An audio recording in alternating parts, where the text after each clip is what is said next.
Hi everyone, मैं सौगनी पंडित from urban प्रखंड मुजफ्फरपुर बिहार। साथियों, आज हम एक ऐसे टॉपिक पर बात करेंगे जिसे सभी को जानना बेहद ज़रूरी है। क्योंकि बहुत सारी ऐसी बीमारियां हैं जो जानकारी के अभाव में लोग ग्रसित हो जाते हैं, परेशान हो जाते हैं। तो मेरा चैनल है जिसका उद्देश्य लोगों को बीमारी से कैसे प्रिवेंशन हो, कैसे रोकथाम हो, कैसे बचाया जाए, इस पर मैं बातें करता हूँ। तो आज हम बात करेंगे पॉइजनिंग के विषय में, विष पान के विषय में। क्या है विष पान, खा लेने से क्या साइन और सिम्टम्स मिलता है, क्या लक्षण मिलता है, उसमें प्रिवेंशन कैसे करें, रोकथाम कैसे करें, प्रॉपर इलाज क्या है। कुछ दवाइयाँ मैं बताऊंगा जो इलाज की प्रयोग किया जाता है, दवाई जिससे कि उस व्यक्ति की बच जाते हैं, है ना, मौत के मुंह से बाहर निकल जाते हैं।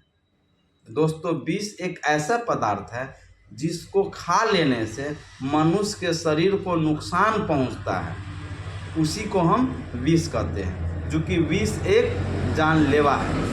तो हम अब दूसरा बात करूंगा कि विष कितने प्रकार के होते हैं, जो कि शरीर पर अलग अलग प्रभाव डालते हैं, जिससे कि अलग अलग प्रभाव डालने से शरीर को नुकसान पहुंचता है, हानि पहुंचता है, किसी की मौत के मुंह में चले जाते हैं। तो पहला है कीटनाशक दवा। अब कीटनाशक दवा में क्या होता है, इंसेक्टिसाइड में जैसे यूरिया होता है, खाद होता है, चूहा मारने की दवा होता है, जिंक फॉस्फेट होता है, जिनको खा लेने से आपकी पेट की आँत, आहार नली, फेफड़ा प्रभावित होते हैं, जिससे क्या होता है आपके शरीर में काफ़ी जलन होता है। ठीक है, काफ़ी जलन, काफ़ी परेशान, पेट में दर्द हो जाता है। इससे मरीज बेहोश भी हो जाते हैं, है ना, अनकॉन्शियस भी हो जाते हैं, कॉन्शियस भी रहते हैं, अनकॉन्शियस भी हो जाते हैं। दूसरा होता है विष पान में आपका धतूरा होता है, जिसके सेवन से आपका नर्वस सिस्टम पर प्रभाव डालता है, जिसके कारण आपका बोलना, चलना, फिरना बहुत मुश्किल हो जाता है, बहुत सारा परेशानी होता है। तीसरा होता है जो आज के युवा पीढ़ी सेवन कर रहे हैं, ले रहे हैं, नशा के आदी हो गए हैं, अफीम, चरस, कोकेन, गांजा, भांग, जिसके सेवन से आपको क्या होता है, मरीज बेहोश हो जाता है, 2 दिन 3 दिन तक सोए हुए रहता है, अब रहने का कोई ठिकाना नहीं है, कहाँ पर है नहीं है, इस तरह से जो है परेशानी हो जाता है। आजकल न्यू जनरेशन का जो बच्चे हैं, चाहे किसी भी क्षेत्र का रहे, कहीं का भी रहे, यह ज़्यादा इसका शिकार हो रहे हैं, जो कि अब परेशानी का कारण है, या एक विष पान के रूप में उसको माना जाता है। अब हम बात करें कीटनाशक जो दवा होता है, इंसेक्टिसाइड, इसका प्रयोग कहाँ होता है, कृषि कार्यों में किया जाता है। इसका प्रयोग अगर सावधानी से नहीं किया जाए तो क्या होता है, यह सांस नली में आपके माध्यम से आपके फेफड़ों तक पहुंच जाता है, जिससे आपको फेफड़ों को नुकसान पहुंचाता है। दूसरा होता है नुकसान पहुंचाने में कि अगर आप सावधानी, स्प्रे करते समय, छिड़काव करते समय अगर आप सावधानी नहीं बरतेंगे, क्या होगा, आपके त्वचा पर, आपके हाथों के त्वचा पर, बॉडी पर कहीं भी पड़ेगा तो उसको भी वह नुकसान पहुंचाने का कार्य करता है। अब हम इस कीटनाशक दवाओं का जो हम प्रयोग करते हैं किसी कार्य में, तो उसमें सावधानी क्या बरतें। सावधानी में दोस्तों बढ़ना है कि आप हाथ में दस्ताना पहनें, जूता पहने, मास्क पहने, उसके बाद इसको यूज करें। क्योंकि एक दिन की बात नहीं है कि आज कर लिए किसी तरह जान जोखिम में डाल के, कल से नहीं करना है। आप तो किसान हैं, खेती करते हैं, उस पर आपका डिपेंडेंट है, निर्भर है, तो आप कभी भी जब भी इस्तेमाल करें असुरक्षित नहीं करें, सुरक्षित होकर के काम करें। तो मैंने अभी बात किया, हाथ में दस्ताना पहने, जूता पहने, मास्क यूज करें, जिससे क्या होगा कि आपका बचाव होगा। और इसको यूज करने के बाद या दवाई आप बच जाता है तो बच्चों के पहुंच से दूर रखें, ताकि बच्चे वहां तक नहीं पहुंच सके, हमेशा याद रखें। और सबसे महत्वपूर्ण बात है कि उतना ही दवा लावे जितना आपको ज़रूरत है। नहीं तो खास करके देखते हैं ना, गांव देहात या शहर में कहीं कहीं महिलाएं गुस्सा में उसी जहर को खा लेता है ना, जैसे कीटनाशक दवा की दवाई, इंसेक्टिसाइड में जो भी दवाई कीटनाशक दवाई आता है वह चूहा मारने की दवाई है जो ले लेता है, बहुत सारा है जो ले लेता है। तो हमेशा इस बात को ध्यान में रखें कि उतना ही ले जितना आपको ज़रूरत रहे, ठीक है, और उसे अच्छी जगह रखें जिससे कि बच्चे भी नहीं पहुंच सके और लोगों को उतना जानकारी भी नहीं। अब होता है कि यूज करने के बाद अपने हाथों को अच्छी तरह से साबुन से धो ले, जिससे कि उसका एक भी अंश 1% भी वह आपके हाथ में नहीं रहे। क्योंकि हम लोगों का आदत क्या है कि अपना मुंह पोंछते रहना, ये सब मुंह छूना, दांत छूना, ये सब नाक छूना, ये सब करते रहते हैं। खास करके आप देखेंगे कि लोग ऐसे करते हैं। अब आपका जब कंटेनर है, जब आप लाए, यूज कर लिए, जब खाली हो गया तो खत्म होने के बाद खाली बोतल को, शीशी को क्या करना है, इधर उधर मत फेंकिए, ठीक है। आपको क्या करना है, जमीन में आप गाड़ दीजिए, और जो बची हुई, जो बच गया कंटेनर, जो थोड़ा सा नहीं बच गया, उसको सावधानी पूर्वक जो है आपको उसको रख देना है, या आपको उतना ही लाना है जितना इस्तेमाल करना है। जो कीटनाशक दवा होता है यह एक जीवन अंत करने का सरल तरीका होता है।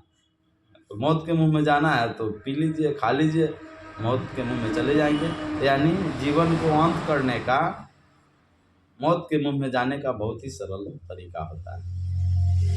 अगला है दोस्तों मेडिसिनल पॉइजन। इसमें क्या होता है, औषधि विष। औषधि विष में क्या होता है, दवाई का कुछ कुप्रभाव, दवाई का साइड इफेक्ट, दवाई का एलर्जी, दवाई का रिएक्शन, ड्रग रिएक्शन जिसको कहते हैं। तो ड्रग रिएक्शन में दो तरह के होता है। एक होता है डिले रिएक्शन, जैसे आप दवाई खाए, चकत्ता चकत्ता हो गया, दाना दाना निकल गया, मुंह लाल हो गया, देह हाथ में दर्द हो गया, फीवर हो गया, है ना, सांस लेने में तकलीफ है, बट ये सारी चीज़ों रहेगा डिले रिएक्शन। या कभी कभी उसका आँख है, कुछ दिनों के बाद आँख, लंबे समय से दवाई खा रहे हैं, आँख का रोशनी चला जाता है। तो डिले रिएक्शन को आप एविल्डेक्सोना या छोटा मोटा दवाई खा करके उसको बचा सकते हैं। लेकिन वही अगर एनाफाइलेटिक रिएक्शन हो जाए तो वह काफ़ी जानलेवा हो जाता है। उसमें आदमी बोल नहीं सकता है, बॉडी टेम्परेचर आपका बिल्कुल घट जाता है, 94-95 आता है, हाइपोथर्मिया हो जाता है, ठीक है। तो उसको अगर 15 से 20 मिनट में, सांस लेने में तकलीफ़ें होती है, 15 से 20 मिनट में अगर प्रॉपर मैनेज नहीं किया गया, प्रॉपर इलाज नहीं किया, तो उस व्यक्ति की जान जा सकता है। एनाफाइलेटिक रिएक्शन काफ़ी डेंजरस रिएक्शन होता है, ठीक है। तो गलत दवाओं का प्रयोग, एक्सपायरी दवाइयों का लेना, यह सारी चीज़ें आपको विष पान के आता है। अगला है दोस्तों फूड पॉइजनिंग।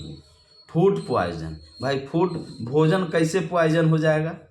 तो भोजन पॉइजन होने का वजह है कि संक्रमित भोजन, दूषित भोजन। तो दूषित भोजन कौन है? जो आप चौक चौटी पर जाते हैं, जो लिट्टी समोसा या कोई भी खाने का जो पदार्थ है उसको बाहर निकाल करके रखा हुआ था, उसे डस्ट लगा, धूल कण पड़ा, है ना, कचरा पड़ा, उस वजह से, या कोई भी आदमी आया उसको छू करके देखा, जांच के देखा, है ना, इस तरह से, या अपने से ले लिया, तो कहीं ना कहीं ऐसा लेने से बहुत बड़ी नुकसान पहुंचता है। या गर्मी के दिनों में, बरसात के दिनों में जब खाना बनता है तो आपको याद हो सकता है कि भोजन में छिपकली गिर गया हो, कीड़े मकोड़े गिर जाते हैं, इस कारण से भी भोजन विषाक्त हो जाता है, दूषित हो जाता है, संक्रमित हो जाता है, इन्फेक्टेड हो जाता है, जो कि हम लोग खाते हैं तो फूड पॉइजनिंग के रूप में आता है। उसे भी प्रॉपर अगर मैनेजमेंट नहीं किया गया तो इंसान की जान चला जाता है। एक समय की बात बता रहे हैं, एक व्यक्ति को काफ़ी मन्नत मांगने के बाद उसको बेटा जन्म लिया,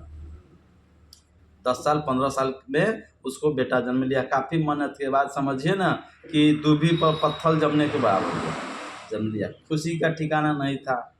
छठिहार होता है, छठिहार रखा गया, उसमें जितने आत्मा कुटुंब हैं, आत्मा कुटुंब में सब लोग अपने अपने तरीक़ा से, कोई मिठाई लाए, कोई फ्रूट लाए, कोई कुछ लाए, भोज भात हुआ।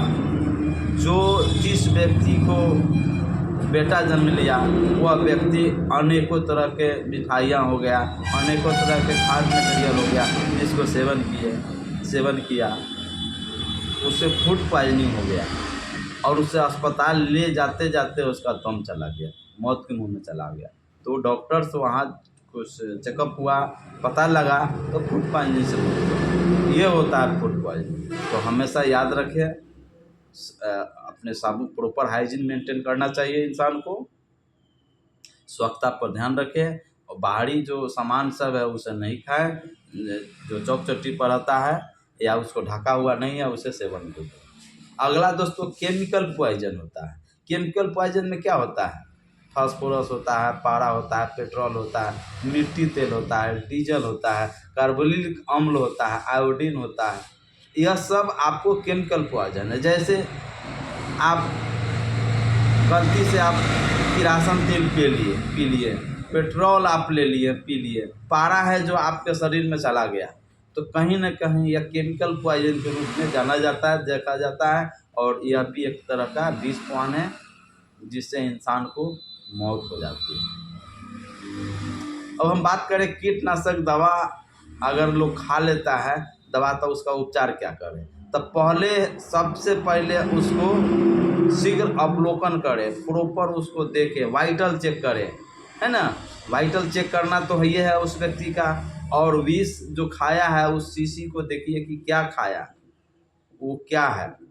और उस खुदकुशी भी अगर कोई करता है खाने के बाद तो वो कुछ लिखता भी है, तो लिखित खुदकुशी पत्र को आप देखें। सुसाइड लेटर को, जिसको हम अंग्रेजी में सुसाइड लेटर को कमरे में या कहीं इधर उधर अगर नुका छुपा कर रखे हुए हैं तो पता चलेगा कि क्या खाया है जिससे उस व्यक्ति की मौत हुई। वह ज़रूर, उससे क्या होगा कि चिकित्सा में मदद मिलेगा, डॉक्टर को चिकित्सा में मदद करेगा। तो निश्चित ही इसे पता लगाना चाहिए, जानना चाहिए कि क्या खाया जिसके कारण इस व्यक्ति को ऐसा हुआ। दूसरा आपको हम बात करेंगे उपचार में कि उसे उल्टी करा दे। उल्टी जैसे आप करा लें, जैसे आपको बीट होता है, जैसे बीट का मतलब जैसे आप केला के जो आप देखते हैं, केला के जो पेड़ है वो जो बीच वाला भाग जो होता है, जो बीट होता है, जो खुला हुआ नहीं रहता, राउंड रहता है, उसे भी अंदर कराने से, लिबलिबिन से या नमक पानी के घोल पिलाने से, है ना। कभी कभी तो पैखाना भी पिलाया जाता है, यानी जैसे भी हो उसे उल्टी करा दे, जिससे क्या होगा उसके जो पेट के अंदर जो चला गया विष जो कि उससे वाश होगा। गैस्ट्रिकली वाश किया जाता है जो डॉक्टर करता है, लेकिन आपको उल्टी कराना है। तीसरा हो गया कि सांस की गति, सांस को आप मापें पल्स ऑक्सीमीटर से सांस की गति को मापा जाता है। अगर सांस की गति कम है, SpO2 है ना, ऑक्सीजन सैचुरेशन रेट कम है, तो कृत्रिम सांस देना, आर्टिफिशियल माने माउथ टू माउथ उसे सांस दिया जाता है। बेहोशी की स्थिति में तो आप निश्चित ही पानी का छींटा मारें। पहले तो पानी का छींटा मारना चाहिए। रोगी को सोने नहीं दे, गुनगुने पानी को जरूर पिला दे। उल्टी हो सके, सुधार नहीं हो, लगे कि यह व्यक्ति धीरे धीरे कंडीशन खराब हो रहा है, तो वैसे हालत में आप चिकित्सक के पास, जहाँ प्रॉपर ट्रीटमेंट की व्यवस्था है, प्रॉपर इलाज की व्यवस्था है, तो वैसे हालत में उसे वहाँ ले जाए, जिससे कि समय रहते उसका इलाज हो और उसकी जान बचाया जा सके। साथियों, फिर मैं मिलते हैं अगले वीडियो में। आज हम इसके बाद मैं बात करूँगा फूड पॉइजनिंग के विषय में। फूड पॉइजनिंग क्या है, फूड पॉइजनिंग कैसे होता है, फूड पॉइजनिंग का लेने पर उसे साइन एंड सिम्टम्स क्या मिलता है, लक्षण क्या मिलता है, और साथ ही साथ उसका इलाज क्या है। सारी जानकारियाँ मैं इस चैनल के माध्यम से दूंगा। तो प्लीज़, अभी आप नए हैं या पहली बार हमारे चैनल से जुड़े हैं तो लाइक करें, सब्सक्राइब करें, वीडियो को ज़रूर शेयर करेंगे। उम्मीद करते हैं कि कुछ न कुछ आपको सीखने का मौका मिला होगा। तो स्वस्थ रहिए, ये हमारी कामना है। जय हिंद, जय भारत, धन्यवाद।